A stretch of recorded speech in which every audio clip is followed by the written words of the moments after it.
約拿書第2章，約拿的禱告。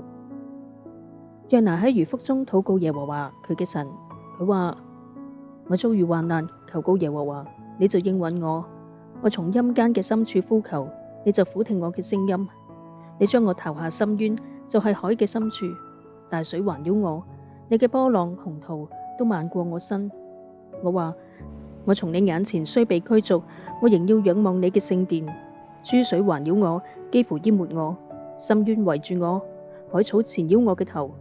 我下到山根，地嘅門將我永遠關住。耶和華我嘅神啊，你卻將我嘅性命從坑中救出嚟。我心喺我裏面發昏嘅時候，我就想念耶和華。我嘅禱告進入你嘅聖殿，達到你嘅面前。嗰個信奉虛無之神嘅人，離棄憐愛佢哋嘅主，但我必用感謝嘅聲音獻祭於你。我所許嘅願，我必償還。救恩出於耶和華。耶和華吩咐魚，魚就將約拿吐喺旱地上。